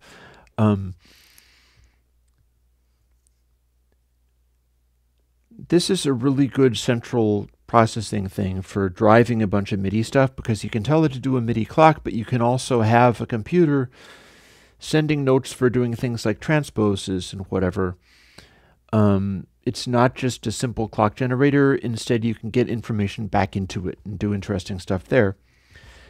And you feed it into this, or a series of these. This is the in, and these are the outs. And it's basically just an electrical splitter. And you can plug another one of these into the out, like this out, giving you 7 outputs, and that's more or less what I've got. Or presumably you could get, like depending upon how much energy it takes, you could get one of these and then plug another one of these into each of these outputs, making 16 individual MIDI channels, all of which are being driven by literally the same signal. They're not copying it to each other, they're not daisy chaining, they're not in a row, they're all parallel. And that is the secret to working with key steps, I think. Because what you can do with the key steps is use them as the sequencers and do the various little things with those. You know, they've got aftertouch, they can do a lot of nice things. But you can feed them with these parallel MIDI clock streams. And that means they can respond as tightly as a Amiga tracker. And I feel there is a lot of possibilities with that. The little experimenting that I've done so far is very promising, and I hope to do some more of that tomorrow. So that's my recommendation as far as doing crazy techno-y music in your studio. If you don't want to necessarily be doing it inside the computer, and you don't necessarily want to ever use plugins such as what I do. Yeah, go figure. Honestly, well, that's the thing, is Axolotl does let you program its individual modules. It's just that I have not gotten to doing that yet. You could, in theory, like this is an in and this is an out. I think they are stereo. And I haven't used them all that much. Actually, I know they're stereo because at least the out is, so the in is presumably also stereo. And this long list of connections here has things like PA4, PA5. It's the analog outputs of various kinds, analog inputs and outputs. And we've got multiple pads here, and it's a left out plus and minus and a right out plus and minus. And then a left in and a right in plus and minus. So it does have it balanced. Although it's not actually operating on modular levels. It's operating on a much lower level, like 3 volts. And it's not good for me to be handling it because I don't want to zap it with static electricity, so I'm going to be a little more careful about that. But these are sold for the purpose of making small guitar effects and things. You can plug a guitar into it and then put the output to an amp and program the Axolotl stuff inside to work with the analog signal and do like a chorus or a flange or something like that. It's 24-bit, which is not too shabby. This runs 24-bit. I believe it's running 44.1K or possibly 48. I know it's not high sample rate, but it is running 24-bit, and that's pretty cool. And since it's a computer, you can do your guitar flanger thing while also having a MIDI sequence where it's taking the MIDI notes and transposing them like one note up only if the guitar is actually playing it louder than X dB, because it's a computer. You can assemble these crazy little nodes and lines and things to make really complicated, strange assemblages out of this neat little computer. And again, $70. I hardly recommend fooling with these because I think it's the coolest little tool if you have some analog presence in your studio and you're not strictly and only working like in the box. Because in the box, it's not going to be that much of a help to you. But outside the box, it's an amazing little doing various things. And I don't have my plugins running inside this. That's now 2 platforms that I need to have my plugins running inside. That and VCV Rack.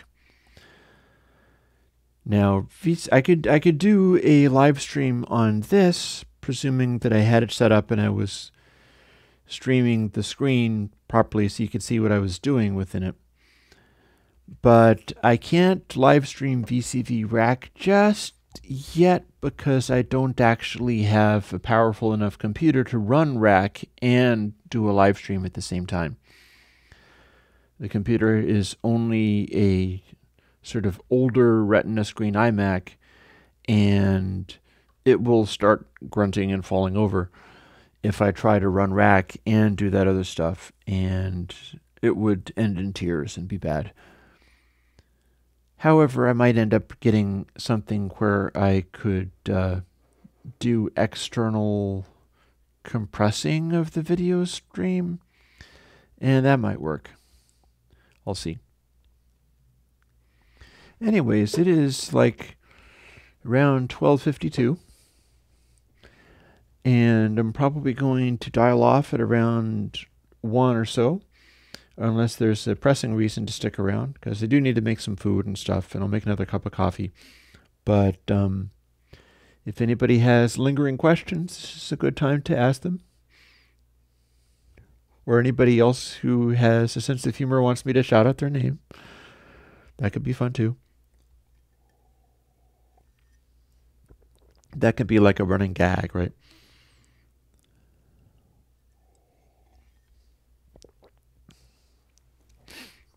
Oh. Yeah, you know, I ran across a Yamaha digital effects processor in a local music store and dug into it, and there are some of the stuff in there is very slick indeed.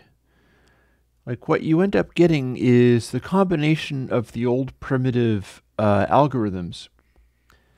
And it's stuff like, I've got a MIDI verb here, and I learned recently, yeah, I haven't got Air Windows for VCV working just yet. I need to put more time into it. And it might be when I start slowing down a little bit more in the actual plugins, I can start moving on to that. And it's also possible that if I do wind up getting a solution for that, then a lot of stuff might start coming out all at once. But I'll tell you right now, I don't have anything for VCV just yet. Anyways, mentioning old digital gear, MIDI Verb and MIDI Verb 2, their only internal volume changing, their only internal gain in their algorithms is essentially bit shift gain. You have to be careful about saying the name of that plugin, because if you say this, Google thinks you said this and flags you as saying curse words. So you got to be careful. But those oldest MIDI verbs, 1 and 2, the RCA jack one and the first rack mount one, are the ones where the only gain changes they can do are by 2 or by 0.5, shifting the bit in order to alter the sound. And as we know from Air Windows researches and stuff, that plugin, that gain change plugin, is the cleanest plugin you can have in the digital domain. So it kind of stands to reason that the classic digital hardware that had algorithms restricted only to that do have a kind of magic to the tone. That's kind of the reason, is that the internal echoes and the internal all pass filters and such are restricted to only using a form of digital gain modulation that is super high in just tone quality. Now, Jolie Barish, are there any plans for Righteous 5 with the new Ditherme timbers? You would have a different Righteous, possibly something like a Righteous 6. And it would be designed around the concepts of doing that, and probably for the purpose specifically of the kinds of things that Ditherme timbers are good at. So with things like that, especially combination things like Righteous, I'm always going to be looking towards optimizing them for a purpose. I have had thoughts about new versions of console using similar technologies. One of the things that I'd quite like to do is do a Righteous style thing where, like, remember when I put out Atmosphere? And Atmosphere basically works like a console, except for that it has some extra stuff going on where it does a particular high frequency roll off over a wide spectrum of samples. It's a slew limiting over a wide spectrum of samples.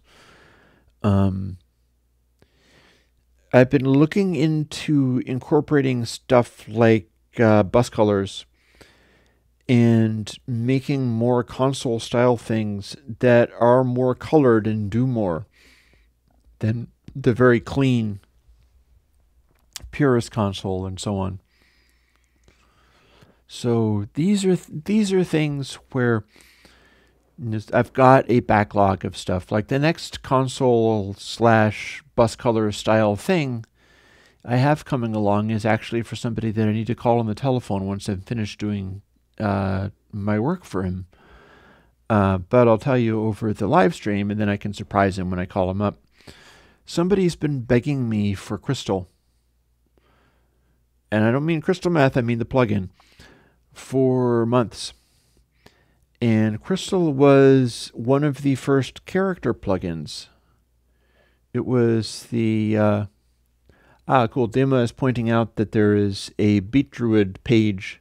Beat Druid is sort of the audience-driven wiki, and I honestly haven't put much in there, but it's there for people to like share their ideas and stuff. This guy has been asking me for Crystal. So what I've been doing is trying to get that into the stream of things so that I can get it ready and then tell him, oh yeah, guess what? It's like 2 plugins from now it's going to come out. And when I started working on it, I discovered an interesting thing, which is that Crystal contains a little time capsule of the old... when I released the upgrade of channel that caused me to dial it back and never return to it, which I ended up calling New Channel, much like New Coke, in that I had to make it go back away again. And what that was about was like this.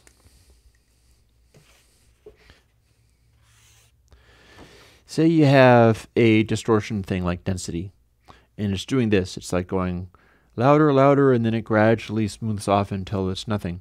That's the density algorithm. It is a sine wave algorithm. Or you could have like a straight line, which is linear, and that is no distortion at all. But what if you took just a little bit of linear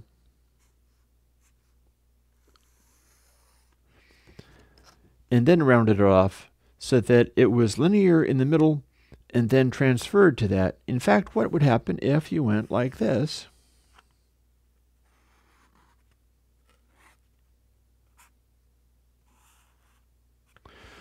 So you had this linear area, ignore this part, it's meant to be linear.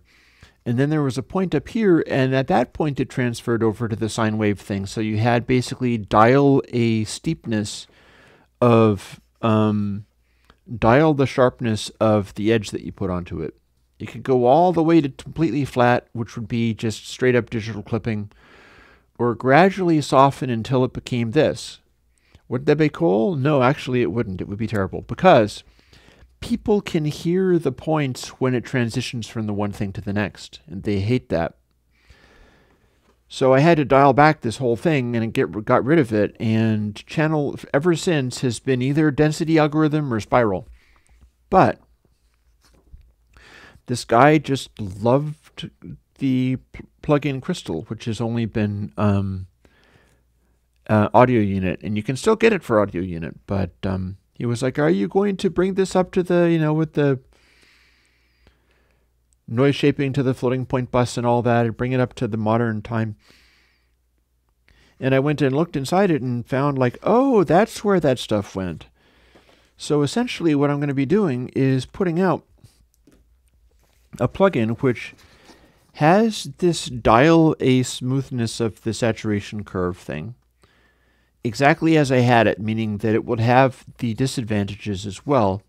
And I'd be doing one of those things where I'm like, this is not recommended. You should use something else if you want like ideal tone quality, but this is for people who like what this is doing. And it also does, it's like the character plugins used convolutions from real analog equipment, like an API pre and a manually passive passive and this and that and the other thing.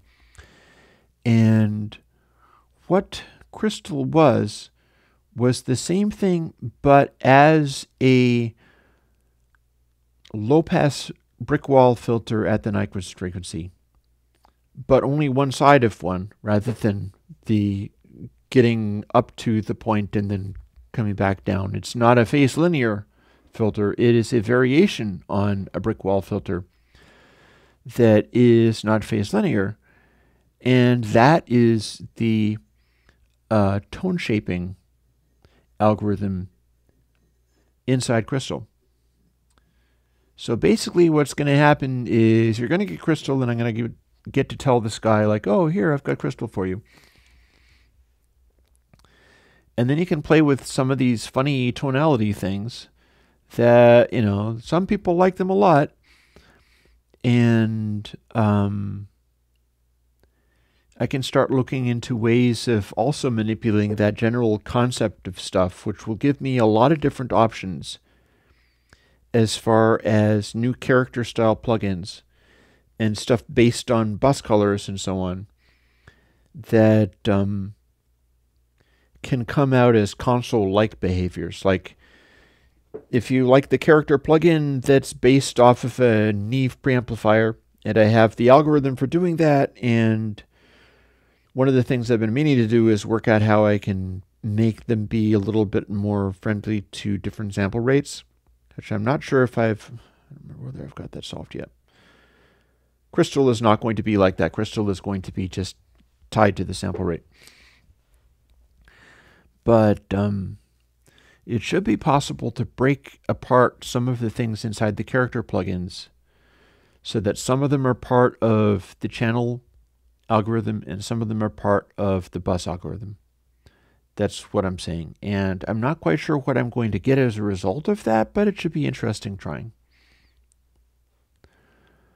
And lastly, I should avoid just being snarky, so yeah, not lastly.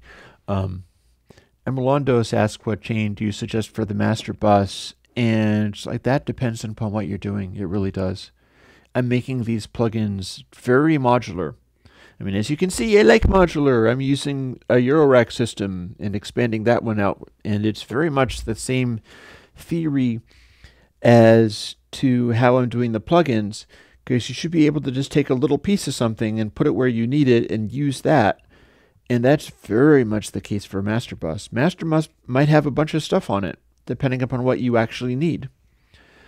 And that is indeed a chain, but I can't tell you what you need. Your sounds are going to determine a lot of that.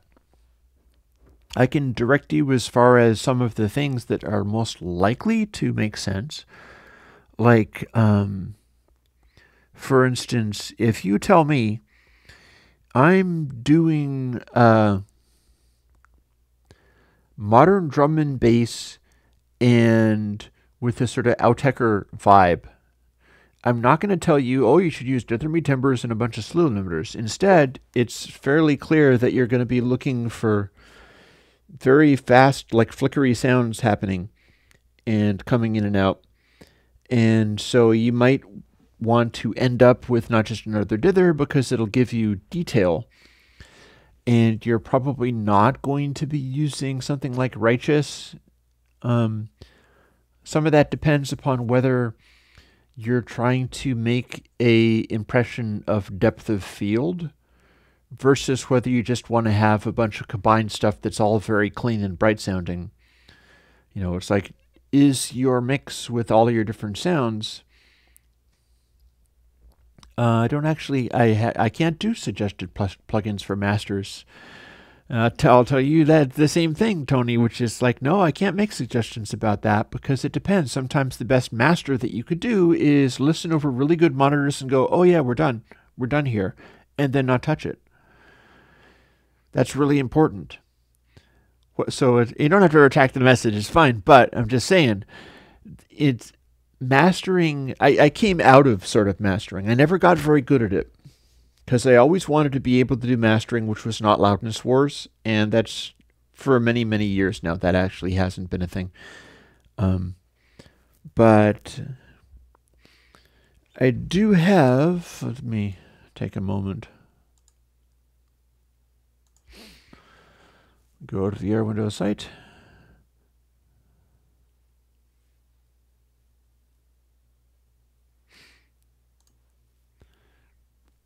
I do have a dither section. So there's that. Oh, God, I have 300 audio units by now. Damn. 122 VST.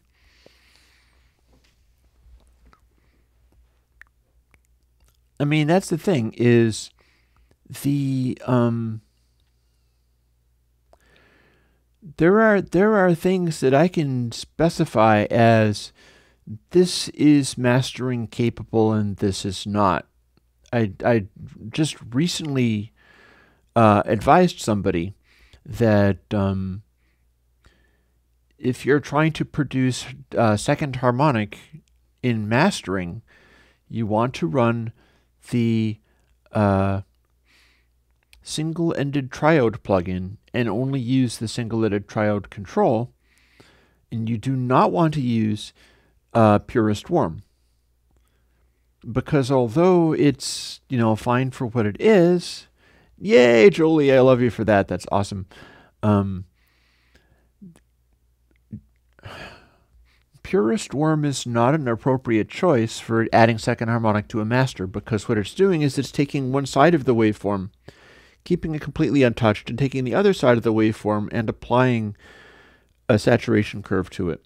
So there's that transition point between the two, and that's exactly the problem. That's why it doesn't count for mastering. But I didn't know that until I did Spiral. Until then, it seemed like a fine idea. And the problem with Purist Warm is more that it's a set and forget plugin where there aren't any controls on it. So you just plunk it on your bass thing and figure out like which side you want it to be on.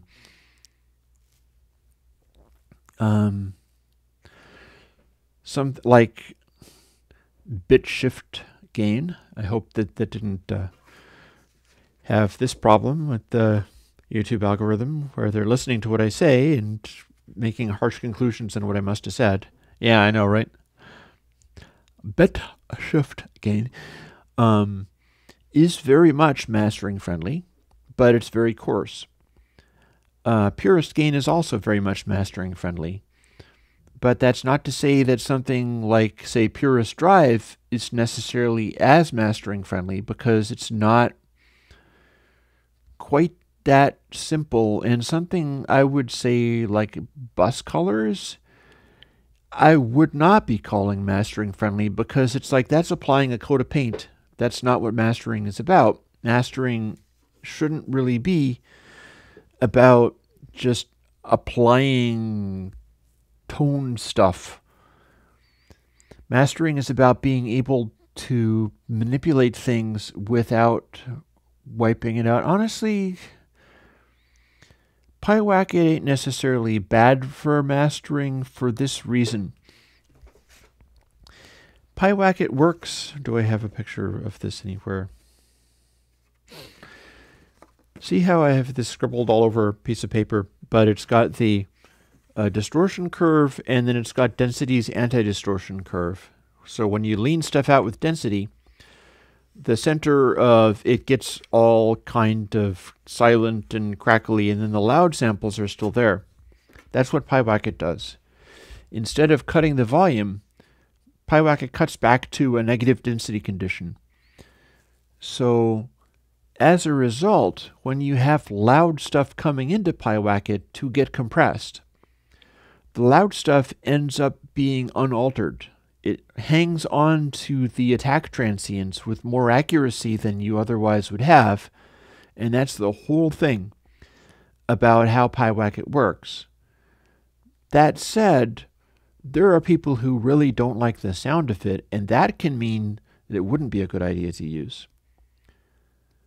On the other hand, going back again, because PyWacket retains the accuracy of attack transients better than other things, by virtue of the way that it's being designed, honestly, I think a lot of the people who absolutely hate it are trying to assume that it's a Pi compressor. And it's really not a Pi compressor, it's just named PyWacket. But that doesn't mean that it's a hardware clone. It's a totally different algorithm. I just thought that it was fun to associate in that way. And there's also a sort of like magical cat familiar thing going on with PyWacket, which I thought was cool. But to another extent, PyWacket would be unusually good to use with mastering because it keeps those transients accurate while compressing the body of the sound in a moderate way. And then you can deal with the transients in other ways. Like you could feed PyWacket into Righteous, and the transients would come through. And then the slightly compressed stuff would be easier to fit into Righteous and so on. Or you could feed PyWacket into like 80 clip or something like that. I liked it, but then there are people who don't like it, but it might be because they expect it is supposed to be a match for what a Pi compressor sounds like. And Pi compressors are really cool, but that doesn't mean PyWacket is exactly the same. And yeah, there are suggested Air Windows mastering chains posted on BeatDruid. I didn't post them. BeatDruid is for you. BeatDruid is for users of Air Windows plugins, and I'm making it possible by putting the site up. By all means, share recipes and ideas and stuff. But I'm hesitant to, and there's the final rule, the final reason, which is probably could be my last thought before I go off and like make a sandwich or something. I don't like giving directions on what you must do with Air Windows plugins because when I do that, people will tend to assume that that is what they must do. And, one of my users, this guy, he's been doing a lot of messaging of me and stuff. It's the Muzzle. I like him.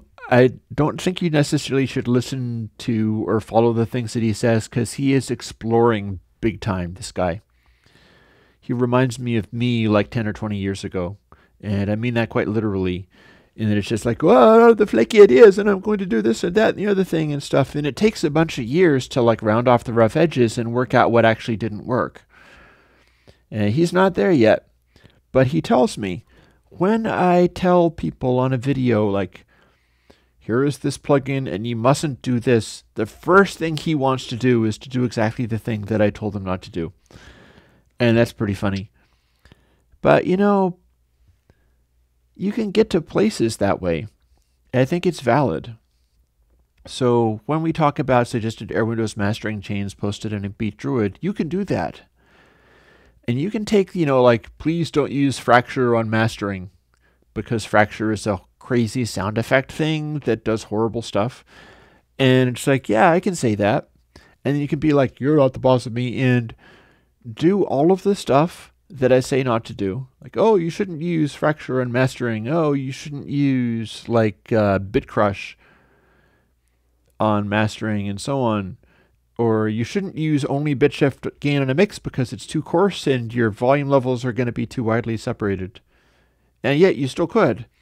But if you're doing like the bit crush and the fracture on the master and stuff, you can do all those things and it can be artistically valid, and I still won't like it, because when I say stuff like you shouldn't do this, it's because I don't like the result of that.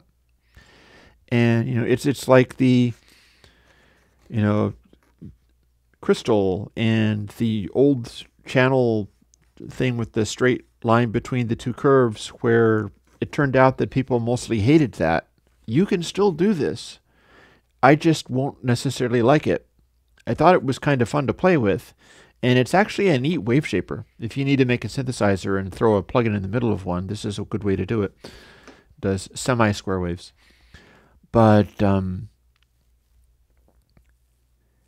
when I give advice about stuff not to do, it's not that you can't do those things. It's that I probably won't like it if you do. Because the stuff that I do is to make stuff sound better, and the only way I can do that is to try to make it sound better to me. That, and just try weird stuff, and if it's amusing, I'll put it out anyway, because I'm not restricting it only to the things that I feel are the most ideal. If I have something that's maybe, it's clearly a thing, but I didn't like it all that much, I'll still put it out, and I'll be like, oh, I don't like this all that much. And then other people can still like it, and they can do stuff with it, and maybe I won't like their mixes all that much either. It's all good. It's all good. It's just part of the tapestry of people taking individual tools and doing stuff that works for them. And that's also why I like doing the individual plugins rather than doing stuff like, Righteous 27, where, or better yet, it's like Righteous 32, and then I've made all of the previous versions of Righteous unavailable because you need to use the new one, guys. It's the correct one, and you shouldn't use incorrect ones.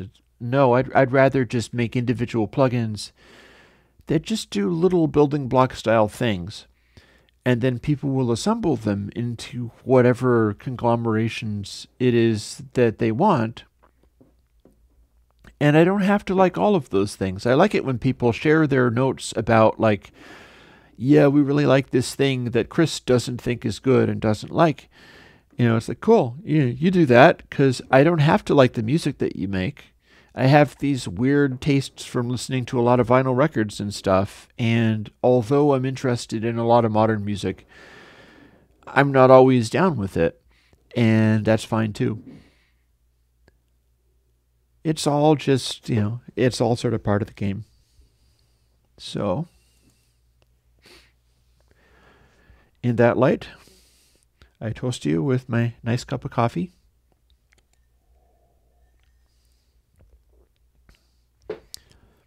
And I will talk to you guys next Monday.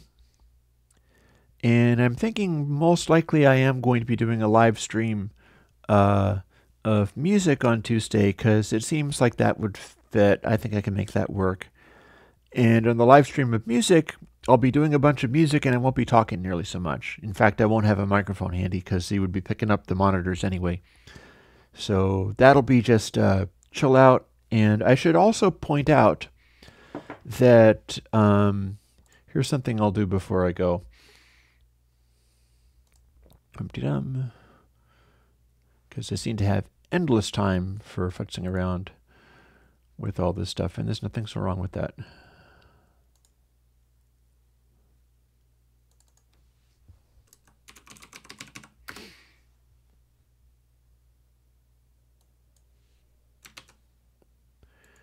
Here's something I can post. Boop.